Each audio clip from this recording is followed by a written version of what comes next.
7 years of marriage, and he thought I was too weak to walk away. He cheated, humiliated me, even gave my position to his secretary. But while he played with fire, I was building my escape. On the day of our divorce, I shed the broken wife he expected and stepped out a woman reborn. Within weeks, his empire collapsed, his mistress exposed, and his name ruined. He thought I'd beg to stay. Instead, I taught him the one lesson he'll never forget. Cheating me was the most expensive mistake of his life. The message from HR landed in my inbox at 8:07 a.m. sharp. Subject line: Personnel change notification. I skimmed it once, then again, as though the words might morph into something less absurd the second time. Vice President appointment. Delia Park. I blinked at the screen. Delia. The secretary Marcus had hired just 3 months ago. The same girl who still fumbled when asked to forward an email thread. Vice President? Vostok. Of my company. I didn't even notice my coffee had gone cold. 4 years, I had carried this company like a second child. Long nights, boardroom battles, trade shows where Marcus made the speeches while I sealed the deals in smoke-filled backrooms. I had been there when the first prototype failed, when investors laughed us out of the room, when the office printer jammed every other hour because we couldn't afford a new one. I had been there for everything. And now HR wanted me to welcome Delia Park as my replacement. My heels clicked against the marble floor as I stormed toward the executive wing. The polished glass walls reflected a woman I barely recognized. Back straight, eyes flinty, jaw set like stone. The receptionist called out a tentative greeting, but I didn't pause. Not this time. Marcus's office door was ajar. His voice drifted out, smooth, relaxed, tinged with the arrogance of a man who believed the world bent for him. She'll be furious for a while, but Claire always cools down. He chuckled. I know her better than anyone. Divorce? Do you really think she has what it takes? The words stung, sharp and cold, like glass under my skin. I froze on the threshold. So this wasn't just business strategy, it was mockery. A performance for his drinking buddies. Before I could push the door open, footsteps echoed behind me. Vice President. I turned. Delia stood there, clipboard tucked under her arm, hair perfectly curled like she'd spent an hour too long in the bathroom mirror. She tilted her head, eyes sparkling with smug delight. Oh wait, you're not that anymore, are you? The corner of my lips curled upward, though no warmth touched my eyes. What are you trying to say? Oh, nothing, she purred, her voice pitched high with false sweetness. Just wanted to learn a little from a senior. I mean, I'm still so young, and for Mr. Voss to have this much faith in me. Honestly, the pressure is huge. Her words dripped arrogance, every syllable a flex. That's Mr. Voss's business, I cut in flatly. If you're feeling pressure, take it up with him. I stepped closer. Delia flinched instinctively, one step back. Her composure cracked, however briefly. I leaned forward just enough for her to see the steel in my eyes. Even if I'm no longer the vice president, I said, each word deliberate, I'm still the lady of this company. Remember that the next time you think about strutting around in front of me. Her face blanched. I turned on my heel and walked away, heels striking like gavel blows on the marble.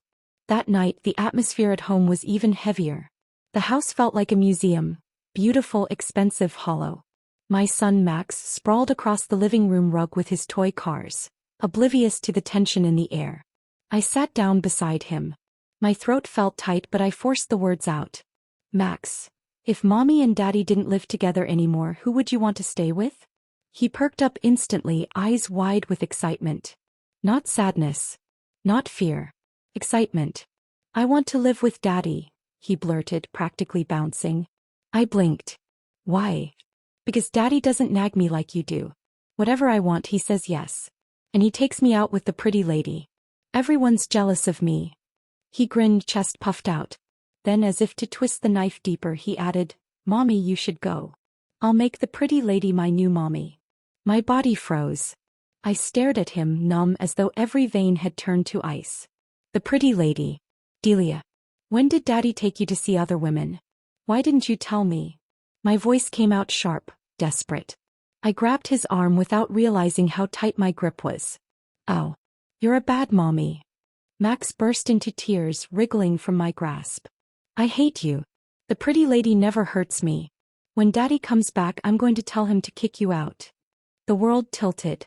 My knees gave way and I sank to the floor. 10 months of carrying him. The night of his birth, when I nearly bled out on the operating table. The years of sacrificing sleep, career, sanity.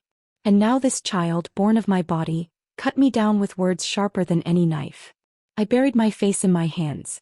For the first time in years I let myself sob. When Marcus came home, the nanny had already soothed Max to sleep. I was still in the living room, eyes swollen, body heavy as stone. He tossed his jacket onto the sofa casually like nothing mattered. Sloan, you're still so jealous. I told you, it's just for fun with them. I'm not serious and you shouldn't be either. Then with a bored wave of his hand he added, tomorrow is the official handover. I hope you'll cooperate. Don't worry. Your position will be back in a few months. I stared at him in silence. In my chest, something cold and final snapped into place. He really believed I'd keep playing this role forever. He thought the stage was his to direct, his script for me to read. But tomorrow's stage wasn't his. It was mine. The night after Marcus told me to cooperate at the handover, sleep refused to come. The house was silent except for the soft hum of the air conditioner, but my head throbbed with old memories. They came back not in whispers but in tidal waves, each betrayal as sharp as if it had happened yesterday. I lay there staring at the ceiling, remembering the first time Marcus had cheated. It had been only 2 years into our marriage. I was pregnant with Max then, or at least I thought I would be bringing a new life into a home built on trust. My belly was just starting to show, and I'd taken a step back from work at Vostek to keep the pregnancy safe. For once I thought I could rest, knowing Marcus and I had built a team that could carry the company forward for a few months. But something gnawed at me. A woman knows. Marcus started coming home late, sometimes not at all. When he did return, the smell of cologne on his clothes wasn't mine. He claimed business dinners, but his tie would be loosened, his shirt wrinkled, his lips curved in the lazy smile of a man freshly entertained. The words landed like a slap. He slammed his palm against the coffee table, the sound echoing like a gunshot. That's enough. Once, twice I let it go. But again and again. You think threatening me with divorce is amusing. My lips curled into a bitter smile. Hearing that from you is hilarious, Marcus. Tell me, was your repeated cheating supposed to be entertaining? He froze, silenced for once. Then, voice rising with frustration, he shouted, how can you compare the two of us? Ever since you got pregnant, you haven't let me touch you for years. I'm a man. I have needs, you know. I laughed softly, the sound sharp as broken glass. Oh really? I didn't realize eunuchs had such strong desires. Do those women even know you had a vasectomy? His face flushed crimson, his hand trembling with rage. And by the way, I added, leaning closer, my voice laced with venom, I didn't let you touch me because you disgust me. His whole body stiffened, his expression twisting into something ugly. Fine, he spat. If that's what you think of me, then let's divorce. But I don't agree with the asset division in your agreement. Of course. That was the real issue. Not our marriage, not our child. Assets. Shares. Power. I had anticipated it. I met his venomous gaze without flinching. You don't get to disagree, Marcus. If you refuse to sign, I'll take you to court. I've kept records of your affairs for years. If I wanted, I could strip you of everything. Do you really want it to come to that? His jaw clenched, teeth grinding audibly. Then after a long pause he laughed. A hollow, bitter sound. All right, he said at last. If that's what you want, I'll give it to you. See you at the registrar's office tomorrow. He stormed off, slamming the bedroom door behind him. I remained in the living room, calm as ever, my fingers sliding across my phone. I opened a hidden app and watched the surveillance feed I'd installed months ago. On the screen, Marcus sat on the edge of the bed, calling his childhood friend. Yeah, she wants a divorce. Wants 5% of the shares and 70% of our assets. I agreed. Why? Because she can't live without me. Let her throw a tantrum. She'll give it all back in the end. The company, the kid. None of that is hers to hold on to. I watched him gloat, a small smile spreading across my lips. Oh, Marcus. That blind confidence of yours. Don't get ahead of yourself. Splitting the assets is just the appetizer. The real show hasn't even started.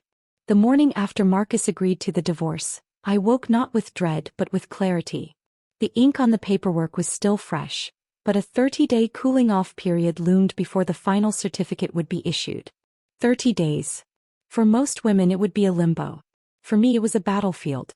30 days to play my moves. 30 days to unravel Marcus Voss's empire thread by thread. I sipped my coffee slowly, staring out the window of the penthouse. The skyline shimmered in the dawn light, glass towers gleaming like weapons. Once I had looked at them with pride. Now all I saw was my target. The first move was always knowledge. Marcus never knew that long ago after the second betrayal, I had begun planting cameras in corners of the house, synced quietly to an encrypted cloud account. He thought I was blind in the dark, but I had seen everything. The night after he boasted to his friend about me, giving it all back in the end, I replayed the clip on my laptop. His smug grin, his lazy confidence. It was the perfect reminder of why I could never afford to falter again. I saved the footage in a folder labeled simply, Insurance. At noon, I drove to a quiet cafe far from the business district.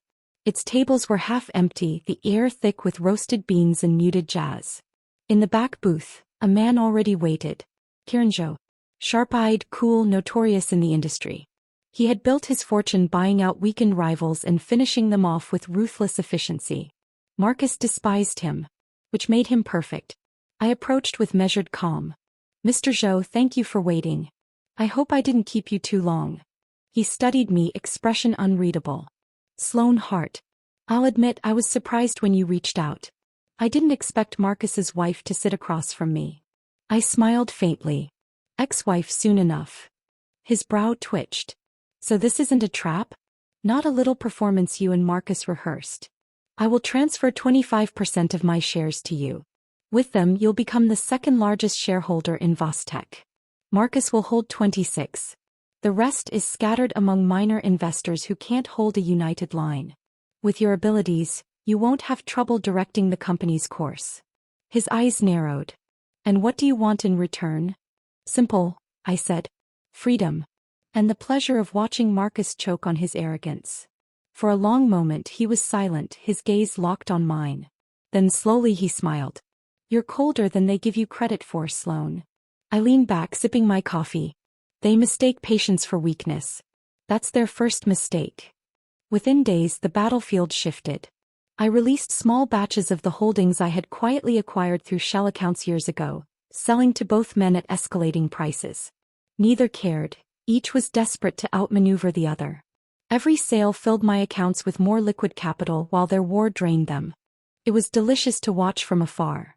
The man who once lectured me about patience, now throwing money into a furnace he could no longer control. While Marcus obsessed over votes and control, he left operations in Delia's hands. The 30 days of cooling off had barely reached the halfway mark when the real cracks in Vostech began to split open. I could see them forming from the outside like spiderweb fractures across glass. The more Marcus preened in boardrooms and bragged to his allies that he had me cornered, the more blind he became to the rot spreading under his feet. And at the center of that rot stood Delia Park, perched on high heels she had no right to wear, wearing a crown she didn't know how to hold. Delia treated her new authority as if it were a designer handbag Marcus had gifted her, something to flaunt, not something to steward. She had no instinct for the delicate balance between vendors and executives, no understanding of how relationships built over years of compromise and late-night negotiations could be destroyed with one careless demand. The first week of her reign, she summoned a room full of procurement officers and department heads and crossed her legs like a queen presiding over subjects. From this point forward, she declared, her voice syrupy and condescending, all vendor contracts will include a service fee for the executive office. It's a small gesture of good faith, nothing more. If any of our suppliers object, they are welcome to reconsider their position. Vostech doesn't need to beg. The words dropped into the room like stones into water. I could picture the stunned silence, the twitch of jaws, the disbelief. These were men and women who remembered the years when we had scraped pennies together, who remembered when I had begged the logistics company to extend us 30 more days of credit so we could make payroll, when Marcus himself had once bowed his head at a supplier's table, promising that if they gave us another chance, we would never forget the loyalty. And now Delia, with her glossy curls and unearned arrogance, had reduced all of that history to a shakedown. The backlash was immediate. Vendors whispered among themselves. Alarm bells rang through the industry, and within days the first termination notice landed on Marcus's desk. A major logistics partner announced they would be withdrawing after 12 years of collaboration. A week later, a manufacturer followed suit. Contracts that had been lifelines were severed with curt legal letters. Marcus brushed them aside. Temporary turbulence, he told his inner circle. These companies will come crawling back once they realize how much they depend on us. He didn't understand. Once trust is broken, crawling back is the last thing anyone does. They run. Inside the company, the atmosphere grew poisonous. Employees who had once carried pride in their badges now walked through the halls with eyes downcast, muttering under their breath. Delia treated senior managers like errand boys. She sent engineers out for coffee, demanded that analysts reformat her presentations until dawn, and laughed at department heads when they warned her that deadlines were impossible. "Excuses bore me," she snapped during one meeting. "If you can't deliver, maybe you don't belong here at all." Morale crumbled. Productivity stalled. Meetings turned into battles of endurance rather than strategy. And still Marcus didn't notice. He was consumed by his war with Kieran Zhou, pouring every ounce of energy into buying up shares, scrambling for majority control, convinced that if he could just outbid Zhou, everything else could be fixed later. He was chasing numbers while his company bled talent, respect, and reputation. That was when Ria and I began our quiet harvest. Northbridge Holdings had been nothing more than a shell on paper for years, a company waiting in the shadows, biding time. Now it spread its wings. Ria set up discreet interviews, hosted dinners in quiet corners of restaurants, called up our old contacts with voices heavy with sympathy. I met former colleagues in dim cafes, parks at night, private lounges where no one could overhear. They came to me drained, exhausted, bitter from the daily humiliation of working under Delia. "She doesn't listen," one of our best engineers told me, his hands shaking with rage. 8 years I gave them. 8 years, and now I'm fetching lattes for a secretary who doesn't know what an algorithm is. Another, a senior financial analyst, looked me dead in the eye and said, "I can't keep pretending this company has a future. If you have a place for me, I'm ready to walk." I had more than a place. I had a vision. "At Northbridge," I told them, "you will not be anyone's errand boy. You will have autonomy, fair compensation, and dignity. We're not chasing ego. We're building something real." They didn't hesitate. One after another they signed. Teams defected in clusters. Entire departments slipped quietly out from under Marcus's nose. Northbridge grew not like a startup but like a storm swelling on the horizon, silent but unstoppable. By the time Marcus realized, his skeleton crew was being held together by interns and frightened middle managers, while the best and brightest had already crossed to my side. And still he blamed everyone but himself. He couldn't imagine that I, the wife he had dismissed and mocked, had orchestrated such precision. He couldn't imagine I had planned for this moment since the first time he betrayed me. His arrogance blinded him. It was the arrogance I had counted on. Meanwhile, Delia basked in her false power. She strutted around the office in designer heels, draped in jewelry bought with company funds, giggling in hallways as if the company were her playground. She began ordering personal luxuries through vendor accounts, demanding cars for her errands, shipments of wine for executive hospitality, even vacations disguised as corporate retreats. The whispers inside the company turned into open mockery. Employees laughed behind her back, partners stopped taking her calls, and still she preened like a queen. It was almost too easy. But arrogance and incompetence alone wouldn't topple Vostek quickly enough. I needed a weapon sharper than lost contracts and fleeing employees. I needed something that would cut to the heart of Marcus's carefully manufactured public image. And I had been holding it for years. The dossier. For every affair I had collected proof. Hotel receipts, photographs, text messages, eyewitness accounts. At the time, part of me had believed I might use it to scare him straight. But men like Marcus never change. And now the time for mercy had long passed. On a quiet Wednesday morning, I attached the file to 3 emails addressed to journalists whose reputations for integrity were ironclad. I hit send and then I poured myself a glass of wine and waited. By noon, the headlines had exploded across every feed. CEO Marcus Voss accused of serial infidelity and abuse of corporate power. Behind the billionaire's curtain, Vostek's leader in years of scandal. The dossier spread like wildfire. Photos of Marcus slipping into hotels with women who were not his wife. Screenshots of flirtatious messages sent during board meetings. Evidence of hush money funneled through company accounts. The internet pounced, ripping him apart with the glee of sharks in a feeding frenzy. Memes mocked his claims of being a family man. Satirical headlines called him the Casanova of corporate fraud. Investors panicked. Clients fled. The stock price plummeted, bleeding millions within hours. Inside the company, chaos reigned. Employees whispered openly in corridors, some laughing, others shaking their heads in despair. "Did you see the article?" one asked another. How could he think this wouldn't come out? The board convened emergency meetings. Questions flooded Marcus's phone, but no answers came. Marcus himself raged, of course. He shouted at his executives, slammed doors, punched walls. "This is a smear campaign," he bellowed, veins bulging in his neck. "It's all lies. They're jealous of me." But the evidence was undeniable. And for the first time his voice no longer carried the weight of authority. It sounded desperate, hollow, pathetic. I did not call him. I did not respond to the storm of angry messages he left on my phone. I remained silent, calm, detached, letting the evidence speak louder than any words I could have offered. By the end of the week, Vostek's empire was a shell of itself. Vendors gone. Employees defected. Contracts terminated. Stock price bleeding. And at the center of it all, Marcus still clung to his delusion, telling anyone who would listen that he would outlast Joe, that everything was temporary, that he was still untouchable. He couldn't see that he was already finished. I didn't need to gloat. I didn't need to scream. All I had to do was wait. Because the rot was no longer hidden. It was spilling into the streets for all to see. And soon enough, the entire empire would collapse under the weight of its own corruption. I watched from the balcony of my apartment one evening, glass of wine in hand, the city glowing beneath me. Ria sat beside me, her laughter soft, her eyes alight with the thrill of victory. "It's happening," she whispered. "They're falling apart faster than even you predicted." I smiled, slow and deliberate. "They haven't seen anything yet.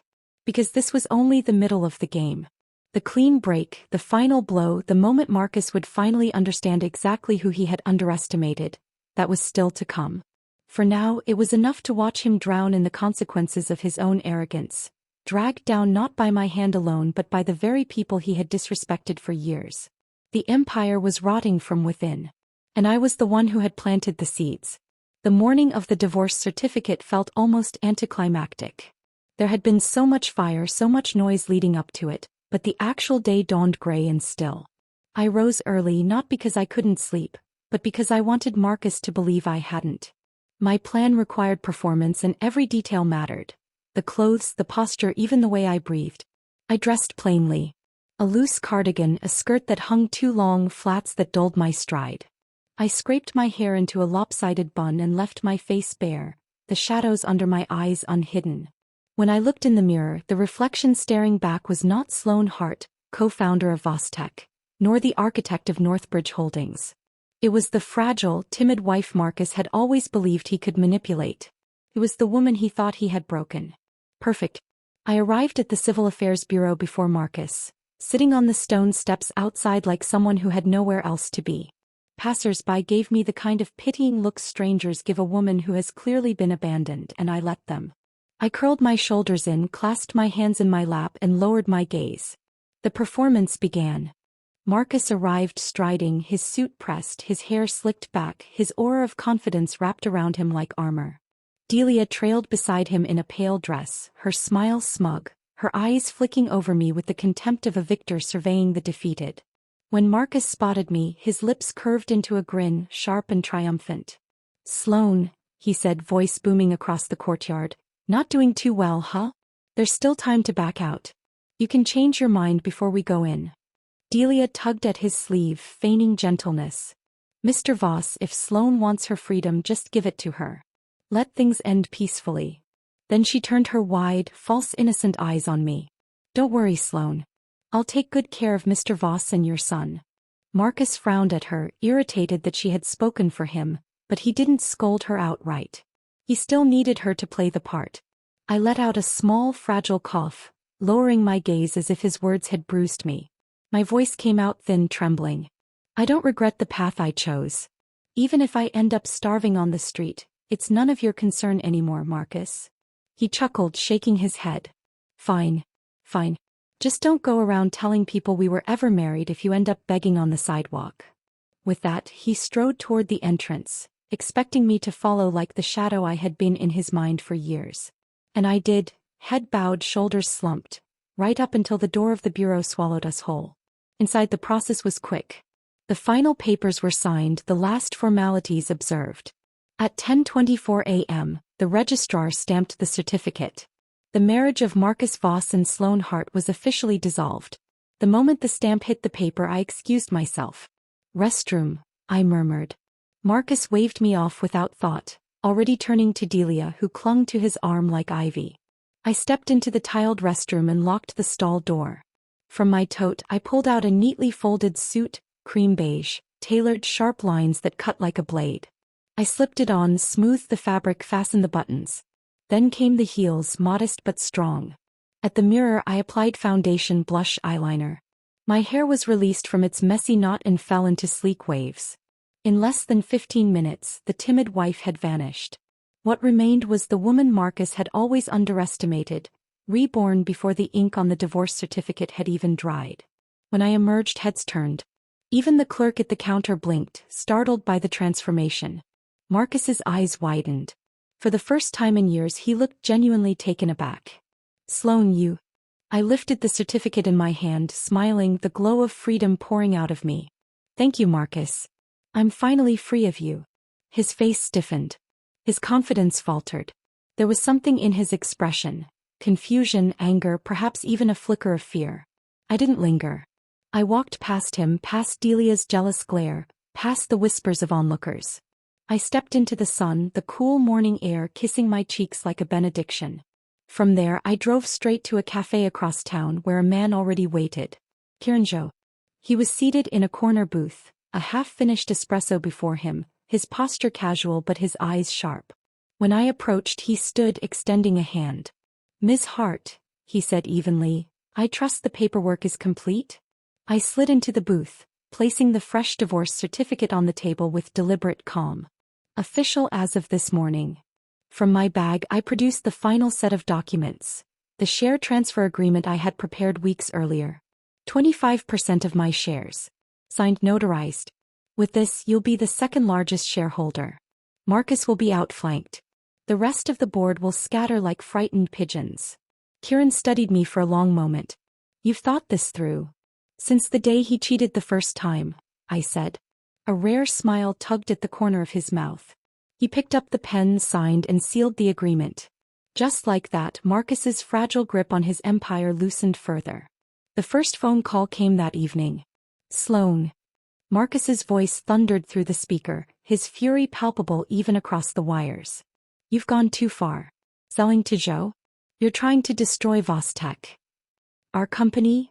I replied coolly. Correction, your company. We're divorced, Marcus. Whatever happens to Vostek is your problem. You ungrateful bitch, he began, but I cut him off with a laugh. Ungrateful? After everything I gave up for you? After everything you threw away? No, Marcus. This isn't ingratitude. This is justice. He tried a different tactic then, softening his tone. Sloane, listen. I know you're upset, but this is between us.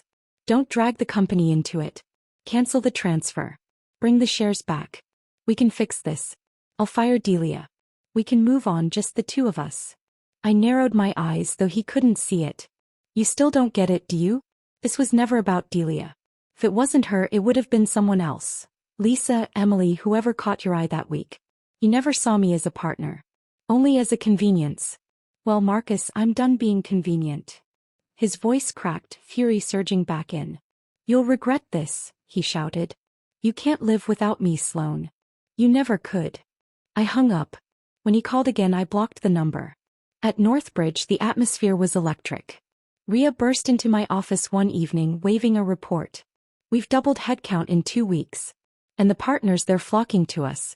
The ones Delia insulted are begging for contracts. The ones Marcus ignored want meetings immediately. It's happening. We're the new anchor in this market. I allowed myself a smile. Good. Let them come. The stronger we grow, the weaker Vostek becomes. Ria leaned on my desk, eyes sparkling with admiration.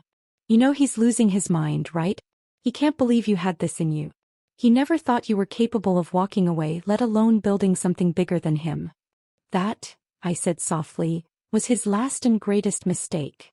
Marcus tried again, of course. Messages slipped through mutual contacts, disguised as business inquiries, veiled as concern for our son. Each one was ignored. I had nothing left to say to him. The man who had once sworn to love me had become nothing more than a cautionary tale. The clean break had been made. The stage was set for the final collapse. And for the first time in years I could breathe without the weight of his shadow. Marcus Voss always believed he was the master of his stage, that no curtain could rise without his permission. For years he had strutted across boardrooms as though they were theaters, directors and investors mere extras in his self-written drama. But when the shareholder meeting convened 2 weeks after our divorce, it was no longer his stage. The spotlight had shifted and he didn't even realize it until the first blow fell. The grand conference room at Vostek's headquarters was packed, the air charged with tension.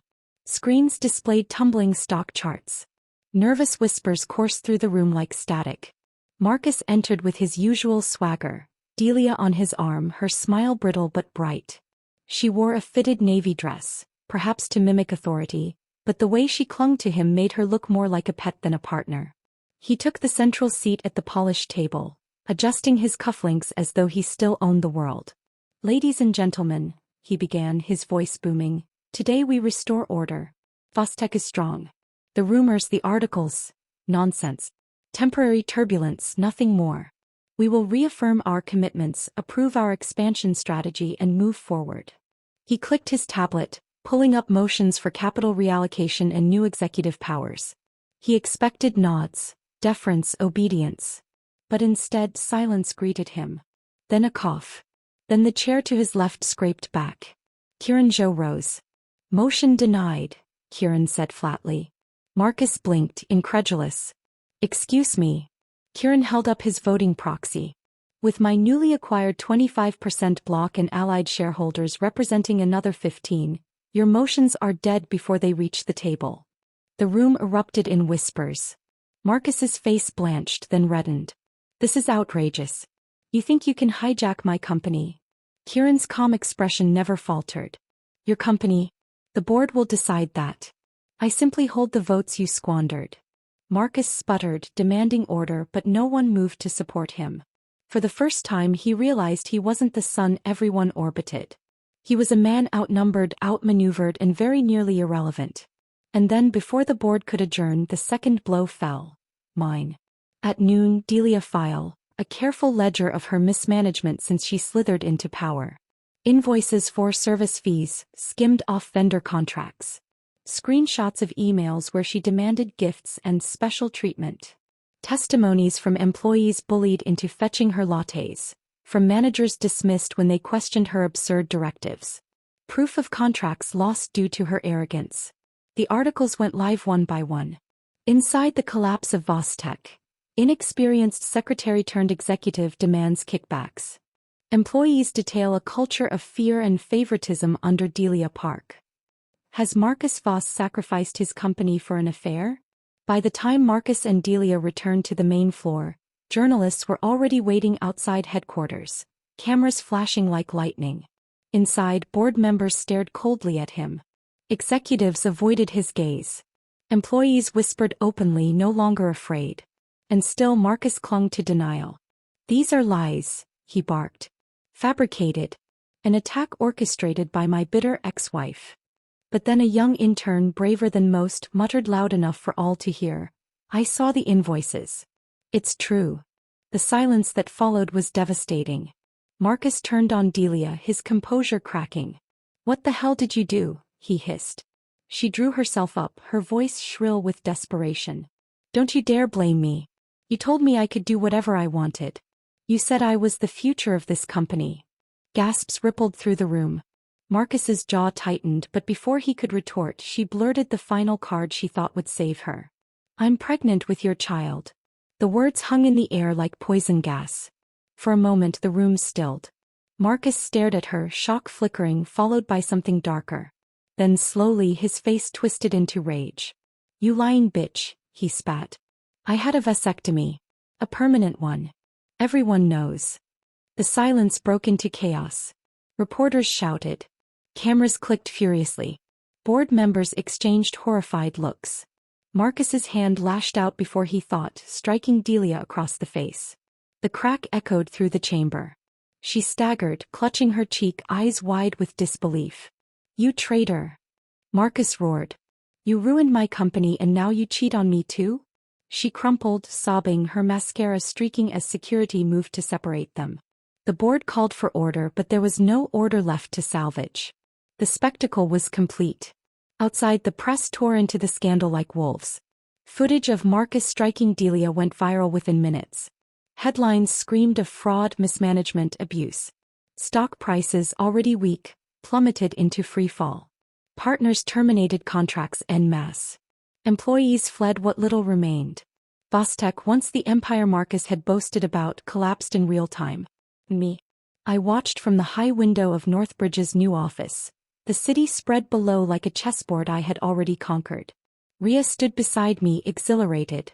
"It's over. You did it. He's finished." I shook my head softly. "No, Rhea. He finished himself. I just made sure the world saw it happen." Down in the streets, Vostek's building loomed like a gutted shell. Inside, Marcus screamed, Delia sobbed, the board scrambled. But none of it mattered anymore. The empire had rotted from within and now it lay in ruins. For the first time in years my shoulders felt light. The war was over. The clean break was real. And Marcus Voss, once my husband, once my partner, once my burden, was nothing more than the final lesson I would never forget. The empire did not fall with an explosion. It crumbled like wet plaster, breaking piece by piece until the skeleton could no longer hold its weight. After the boardroom scandal, after the viral footage of Marcus striking Delia and her fake pregnancy exposed, Vostek's stock nosedived into oblivion. Investors fled, creditors demanded repayment, partners issued lawsuits. Within weeks, the company Marcus once paraded as untouchable was stripped bare, its assets frozen under investigation. The news didn't stop there. Regulators digging through the ruins discovered years of fraudulent fundraising, illegal side deals Marcus had authorized to fuel his wars and appetites. Each document was another nail in the coffin. Each testimony another spade of dirt on the grave. By the time the warrants were issued, Marcus had stopped appearing in public altogether. He was arrested on a rainy morning, the cameras flashing mercilessly as he was led away in handcuffs, his once pristine suit damp, his face pale. The man who had once strutted with the confidence of a king now looked like any other fallen tyrant. Small, deflated, pathetic. Delia tried to ride the storm at first. Her crocodile tears splashed across tabloids, interviews where she swore she had been used and deceived. But the public had no patience left for her. Once her pregnancy lie was replayed on endless loops beside Marcus's declaration of his vasectomy, she became a punchline. She disappeared from the city within a month, rumored to have run off with whatever trinkets Marcus had bought her. Nobody cared enough to look for her. Me. I did not need revenge anymore. Revenge had already written itself. What I wanted now was something simpler, something stronger. Renewal. Northbridge Holdings thrived like a plant long waiting for sunlight. Rhea and I poured our energy into it and the results came faster than even I dared predict. Former colleagues who had defected under the weight of Delia's arrogance were thriving, blooming in an environment where their ideas were respected. Contracts with suppliers signed themselves. The same suppliers Delia had scorned now lined up to work with us. We expanded into 3 new divisions within 6 months. Not because we chased growth blindly, but because opportunity flowed to us like water to a lower ground. Clients who had once bowed to Marcus now sought me out directly, their words laced with the respect he had never offered. Rhea often looked at me across our glass conference table, her eyes shining with pride. "You've rebuilt what he destroyed," she said one night after a long day. "But this time it's yours. Completely yours." He was right. Northbridge wasn't built on Marcus's promises or his ego. It was built on the resilience I had forged in the fires he had lit. It was mine and it stood tall because I had learned to stand tall first. There was one last ghost to face. One evening my assistant entered my office hesitantly. "Miss Hart," she said softly, "your son is here. He says he wants to see you." For a moment I froze. My son. Once the child who had dismissed me for being the nagging mother, who had chosen Marcus's indulgence and Delia's empty promises over me. Part of me wanted to say no, to let him taste the distance he had demanded. But another part, quieter and steadier, told me to hear him. He entered slowly, shoulders hunched, eyes red. He looked older somehow, though only months had passed. He stood in front of my desk, unable to meet my gaze. "Mom," he whispered, voice trembling. I drew in a breath.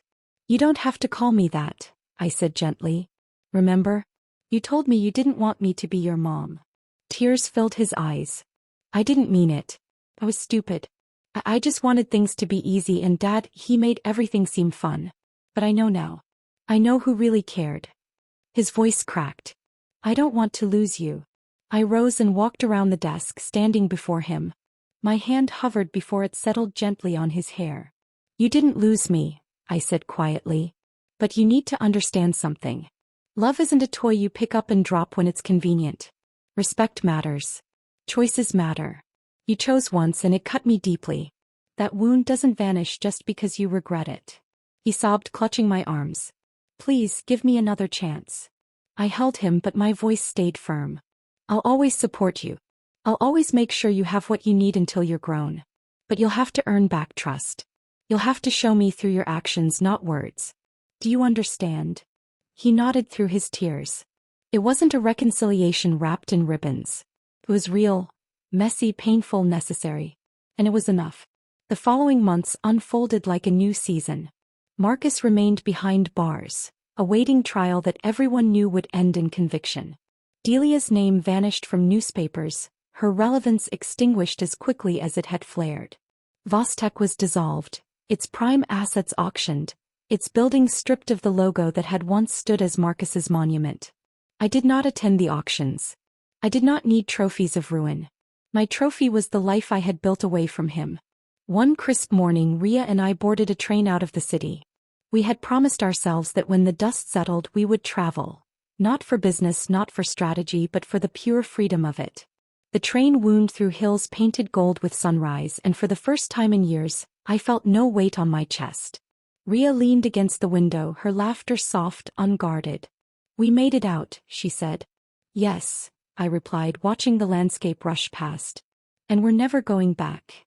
I'm not the woman Marcus married anymore.